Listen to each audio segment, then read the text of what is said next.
जय जगन्नाथ जय श्रीराम बंधुगण आपण मानंकु मोर एही चैनल को स्वागत। बंधुगण आज आमे एही वीडियो रे आलोचना करिबा 2024 मई मासर वृष एवं मेष राशि मासिक राशिफल विषय रे। एही मासिक राशिफल ग्रहंकर स्थिति और चलन को नहीं आधारित एवं ग्रह मानंकर स्थिति और चलन गोटे मनुष्य जीवन रे बहुत अधिक प्रभाव पकई थाए, जहा द्वारा मनुष्य जीवन रे केबे सुख आसी थाए तो केबे दुख आसी थाए। सेथिपई ग्रह मानंकर स्थिति और चलन को नहीं आमे आमर पारिवारिक जीवन, वैवाहिक जीवन और आर्थिक स्थिति, शिक्षा और व्यवसाय एवं स्वास्थ्य संपर्क रे संपूर्ण विषय रे आलोचना करिबा। सेथिपई वीडियो को आपण शेष पर्यंत देखंतु।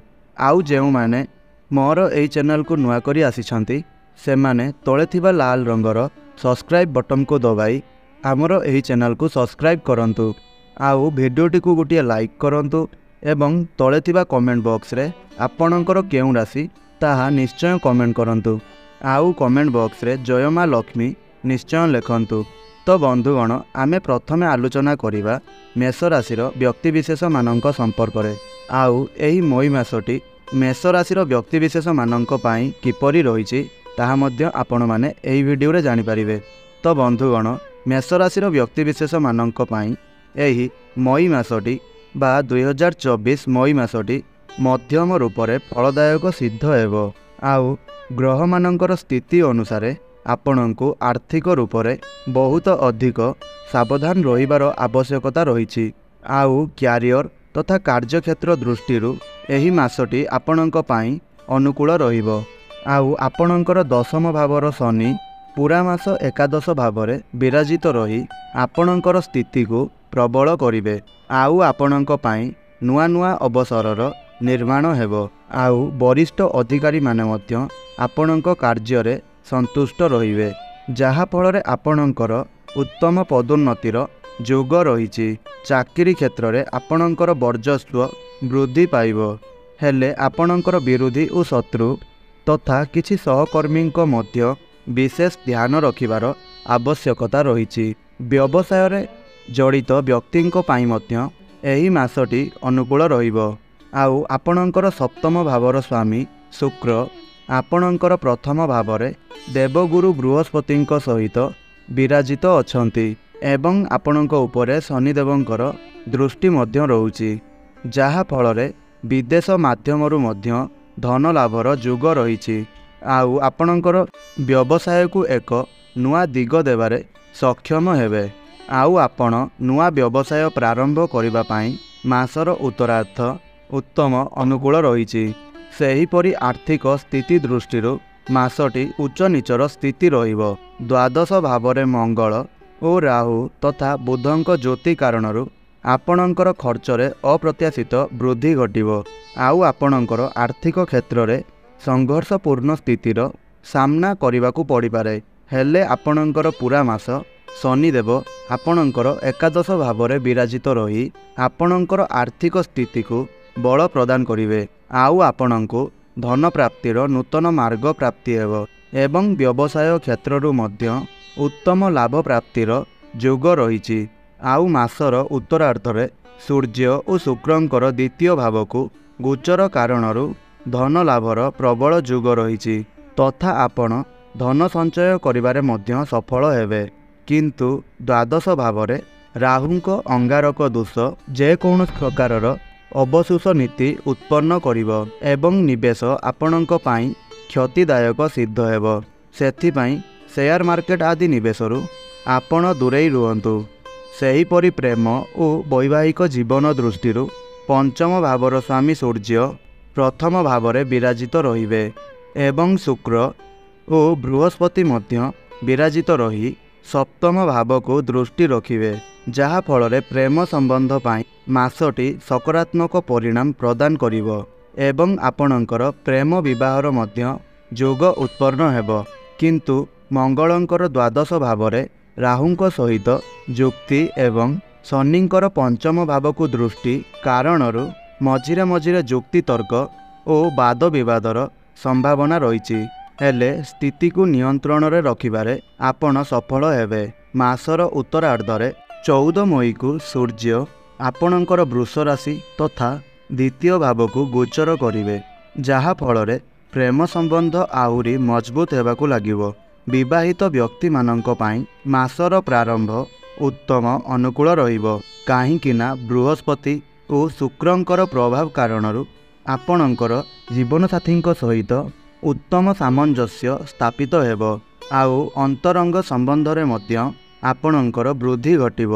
ହେଲେ ବୁଧ, ରାହୁ ଏବଂ ମଙ୍ଗଳ ଆପଣଙ୍କର ଦ୍ୱାଦଶ ଭାବରେ ବିରାଜିତ ରହି କିଛି ଅପ୍ରୀତିକର ସମସ୍ୟା ଉତ୍ପନ୍ନ କରିବେ ତଥା ପରସ୍ପର ମଧ୍ୟରେ ବାଦ ବିବାଦ ଭଳି ସ୍ଥିତି ଉତ୍ପନ୍ନ ହୋଇପାରେ। ସେହିପରି ପାରିବାରିକ ଜୀବନ ଦୃଷ୍ଟିରୁ ମାସଟି ଅନୁକୂଳ ରହିବ। ଆଉ ଆପଣଙ୍କର ଦଶମ ଭାବର ସ୍ୱାମୀ ଶନି ଏକାଦଶ ଭାବରେ ବୃହସ୍ପତି, ଶୁକ୍ର ଓ ସୂର୍ଯ୍ୟ ଆପଣଙ୍କର ପ୍ରଥମ ଭାବରେ ବିରାଜିତ ରହିବେ ଏବଂ ଦ୍ୱିତୀୟ ଭାବର ସ୍ୱାମୀ ଶୁକ୍ରଙ୍କ ପ୍ରଥମ ଭାବରେ ଉପସ୍ଥିତି ପରିବାର ସଦସ୍ୟଙ୍କ ମଧ୍ୟରେ ଉତ୍ତମ ସାମଞ୍ଜସ୍ୟ ପ୍ରଦର୍ଶିତ କରିବ। କିନ୍ତୁ 14 ମଇକୁ ସୂର୍ଯ୍ୟ ଦ୍ୱିତୀୟ ଭାବକୁ ଗୋଚର କରିବେ, ଯାହା ଫଳରେ ଆପଣଙ୍କର ବାଣୀରେ କଠୋରତାର ପ୍ରଭାବ ଦେଖିବାକୁ ମିଳିବ। ସେଥିପାଇଁ ନିଜର ବାଣୀରେ ନିୟନ୍ତ୍ରଣ ବଜାୟ ରଖିବାର ଆବଶ୍ୟକତା ରହିଛି। ଭାଇ ଭଉଣୀଙ୍କ ପକ୍ଷରୁ ସ୍ଥିତି ସାମାନ୍ୟ ସଂଘର୍ଷପୂର୍ଣ୍ଣ ରହିବ। ସେହିପରି ଆପଣଙ୍କର ସ୍ୱାସ୍ଥ୍ୟ ଦୃଷ୍ଟିରୁ ମାସଟି ସାମାନ୍ୟ ଦୁର୍ବଳ ରହିବ। ଆଉ ଆପଣଙ୍କର ରାଶିର ସ୍ୱାମୀ ମଙ୍ଗଳ ଦ୍ୱାଦଶ ଭାବରେ ରାହୁଙ୍କ ସହିତ ବିରାଜିତ ରହିବେ, ଯାହା ଫଳରେ ସ୍ୱାସ୍ଥ୍ୟ ସମ୍ବନ୍ଧିତ ସମସ୍ୟାରେ ବୃଦ୍ଧି ଘଟିବ। ବିଶେଷ କରି ଆପଣଙ୍କର ତ୍ୱଚା ଓ ଆଖି ସମ୍ବନ୍ଧିତ ସମସ୍ୟା ଆପଣଙ୍କୁ ହଇରାଣ କରିବ। ସେଥିପାଇଁ ଆପଣ ନିଜର ସ୍ୱାସ୍ଥ୍ୟ ଅବସ୍ଥାର ଏହି ମଇ ମାସରେ ବିଶେଷ ଧ୍ୟାନ ରଖନ୍ତୁ। ଆଉ ଆପଣଙ୍କ ପାଇଁ ପ୍ରତିକାରଟି ହେଲା, ଆପଣ ମଙ୍ଗଳବାର ଦିନ ପ୍ରଭୁ ହନୁମାନଙ୍କର ପୂଜା ଅର୍ଚ୍ଚନା କରି ହନୁମାନ ଚାଳିଶାର ଆପଣ ପାଠ କରନ୍ତୁ। ଏହାଦ୍ୱାରା ଥିବା ଆପଣଙ୍କର ସମସ୍ତ ସମସ୍ୟା ନିଶ୍ଚୟ ଭାବରେ ଦୂର ହେବ। ତ ବନ୍ଧୁଗଣ, ଏହା ଥିଲା ମେଷ ରାଶିର ବ୍ୟକ୍ତିବିଶେଷମାନଙ୍କ ପାଇଁ। ବର୍ତ୍ତମାନ ଚାଲନ୍ତୁ ଆଲୋଚନା କରିବା ବୃଷ ରାଶିର ବ୍ୟକ୍ତିବିଶେଷମାନଙ୍କ ପାଇଁ ଏହି ମଇ ମାସଟି କିପରି ରହିବ। ବନ୍ଧୁଗଣ, ଏହି 2024 ମଇ ମାସଟି ବୃଷ ରାଶିର ବ୍ୟକ୍ତିବିଶେଷମାନଙ୍କ ପାଇଁ ମଧ୍ୟମ ଧରଣର ଫଳ ପ୍ରଦାନ କରିବ। ଆଉ ସେମାନଙ୍କର କାର୍ଯ୍ୟକ୍ଷେତ୍ରରେ ସଂଘର୍ଷପୂର୍ଣ୍ଣ ସ୍ଥିତି ଥିବା ସତ୍ତ୍ୱେ ଆପଣମାନେ ଉତ୍ତମ ପ୍ରଦର୍ଶନ କରିବାରେ ସକ୍ଷମ ହେବେ। ଆଉ କ୍ୟାରିୟର ଦୃଷ୍ଟିରୁ ଆପଣଙ୍କର ଏହି ମାସଟି ଉତ୍ତମ ଅନୁକୂଳ ରହିବ।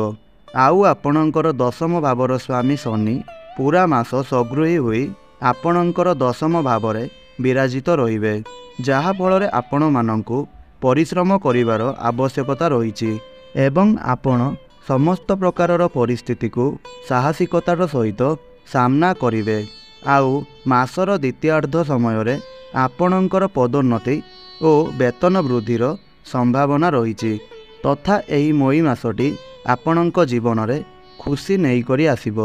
ହେଲେ ବରିଷ୍ଠ ଅଧିକାରୀମାନଙ୍କ ସହିତ ଆପଣମାନେ ନିଜ ସମ୍ବନ୍ଧର ବିଶେଷ ଧ୍ୟାନ ରଖନ୍ତୁ। ଆଉ ବାଣିଜ୍ୟ ବ୍ୟବସାୟ କ୍ଷେତ୍ରରେ ଜଡ଼ିତ ବ୍ୟକ୍ତିମାନଙ୍କ ପାଇଁ ମାସର ପ୍ରାରମ୍ଭ ଉତ୍ତମ ଅନୁକୂଳ ରହିବ। ଆଉ ଆପଣମାନଙ୍କର ମହତ୍ତ୍ୱ ଆକାଂକ୍ଷା ବୃଦ୍ଧି ପାଇବ ଏବଂ ନିଜର ବ୍ୟବସାୟକୁ ଆପଣ ଆହୁରି ଆଗକୁ ବଢ଼ାଇବାର ପ୍ରୟାସ କରିବେ। ଆଉ ଆପଣ ଆପଣଙ୍କର ବ୍ୟବସାୟ କ୍ଷେତ୍ରରେ ନୂଆ ନୂଆ ଲୋକଙ୍କୁ ନିଯୁକ୍ତି ଦେବାର ସାବଧାନତା ଅବଲମ୍ବନ କରିବାର ଅଛି। ସେହିପରି ଆର୍ଥିକ ସ୍ଥିତି ଦୃଷ୍ଟିରୁ ଆପଣଙ୍କ ପାଇଁ ଏହି ମାସଟି ସାମାନ୍ୟ ରହିବ। ଆଉ ମାସର ପ୍ରାରମ୍ଭରେ ବୃହସ୍ପତି, ସୂର୍ଯ୍ୟ ଓ ଶୁକ୍ର ଆପଣଙ୍କର ଦ୍ୱାଦଶ ଭାବରେ ବିରାଜିତ ରହିବେ ଏବଂ ଆପଣଙ୍କ ଉପରେ ଶନିଙ୍କର ଦୃଷ୍ଟି ରହିବ, ଯାହାଫଳରେ ଆପଣଙ୍କର ଅତ୍ୟଧିକ ଖର୍ଚ୍ଚର ଯୋଗ ଉତ୍ପନ୍ନ ହେବ ଏବଂ ଆପଣଙ୍କ ଉପରେ ଆର୍ଥିକ ଚାପ ବୃଦ୍ଧି ପାଇବ। ଅବଶ୍ୟ ରାହୁ, ମଙ୍ଗଳ ଓ ବୁଧଙ୍କ ଏକାଦଶ ଭାବରେ ଉପସ୍ଥିତି ଆପଣଙ୍କୁ ଆଶ୍ୱସ୍ତି ପ୍ରଦାନ କରିବ ତଥା ଆପଣଙ୍କର ଆମଦାନୀ ମଧ୍ୟ ଉତ୍ତମ ରହିବ ଏବଂ ଆପଣଙ୍କର କୌଣସି ଗୁପ୍ତ ଧନ ବା ଆପଣଙ୍କର ଆକସ୍ମିକ ଧନ ପ୍ରାପ୍ତିର ସମ୍ଭାବନା ରହିଛି। ଆଉ ଏହି ମାସର ଉତ୍ତରାର୍ଦ୍ଧରେ 14 ମଇକୁ ସୂର୍ଯ୍ୟ ଓ 19 मई को शुक्र आपणकर लग्न भाव को गोचर करिवे, जहा फल आपणकर व्यय भार हानि घटिबो आउ आपणकर आर्थिक स्थिति रे सुधार आसिबाकु लागिबो। जदि आपण कौनसी प्रकारर निवेश करिवार सूचना करुचंती ताहेले आपण मासर उत्तरार्ध समय रे करंतु। यह करिबा द्वारा आपणको सकारात्मक परिणाम प्राप्ति हेबो। सेहीपरि प्रेम और वैवाहिक जीवन दृष्टि राहु मंगल और बुध भली ग्रह मानकर प्रभाव आपणकर पंचम भावरे रहिबो एवं केतु पंचम भावरे विराजित अछंती, जहा फल प्रेमीक सहित मतभेद और मनमतांतरर प्रबल संभावना रही। सेथिपाई आपण अनावश्यक जुक्ति तर्क और वाद विवादरू आपणको दूरे रहिबार आवश्यकता रही। आउ आपणक राशिर 10 मई को बुध द्वादश भाव को गोचर करिवे, जहा फल स्थिति रे सामान्य सुधार आसिबो, किंतु प्रेमीक भावनार आपण विशेष ध्यान रखंतु। सेहीपरि विवाहित व्यक्ति माननक पाई मासर प्रारंभ समय उत्तम अनुकूल रहिबो। जीवनसाथी माध्यमरु धन प्राप्तिर मध्य संभावना रही एवं सामाजिक क्षेत्र में आपणकर वर्चस्व वृद्धि पाइबो तथा वैवाहिक दाम्पत्य जीवन आपणकर सुखमय रहिबो एवं परस्पर मध्यरे उत्तम सामंजस्य स्थापित हेबो। पारिवारिक जीवन दृष्टि मासटी मध्यम धरणर फल प्रदान करिवो। आउ आपण कौनसी कार्य संबंधित विदेश को यात्रा करिपारंती, जहा फल परिवार सदस्य मानंकु पूर्ण समय देई पारिबे नाही तथा आपण सामाजिक स्तर रे अधिक व्यस्त रहिबे। आउ चतुर्थ भावर स्वामी सूर्य द्वादश भावरे विराजित रहिबे, जहा फल पितांक सहित कौनसी प्रकारर जुक्ति तर्कर संभावना रही। यह सहित पितांकर किछि स्वास्थ्यगत समस्या मध्य आपणंकु चिंतित करिवो। सेथिपाई आपण विशेष सावधान रुहंतु। भाई भौणींक पक्षरु आपणंकु पूर्ण सहयोग प्राप्ति हेबो। सेहीपरि आपण स्वास्थ्य दृष्टि एही मासटी उच्च नीचर स्थिति रहिबो। आउ आपणंक राशिर स्वामी शुक्र आउ आपणंकर द्वादश भावरे सूर्य एवं बृहस्पतिंक सहित विराजित रहिबे, जहा फल मधुमेह रोगी को विशेष सावधान रहिबा उचित। यह व्यतीत खाद्यपेयर मध्य विशेष ध्यान रखिबाकू पड़िबो। तेबे बंधुगण, वृष राशिर व्यक्तिविशेष माननक पाई प्रतिकार हेला आपण प्रत्येक सोमवार दिन शिवलिंग रे जल अर्पण करंतु। यह आपणक पाई शुभ फल प्रदायक हेबो। तो बंधुगण, यह थिला 2024 मई मास को नहीं मेष और वृष राशिर व्यक्तिविशेष माननक पाई किछि कथा जहा आमे एही वीडियो रे आलोचना कले।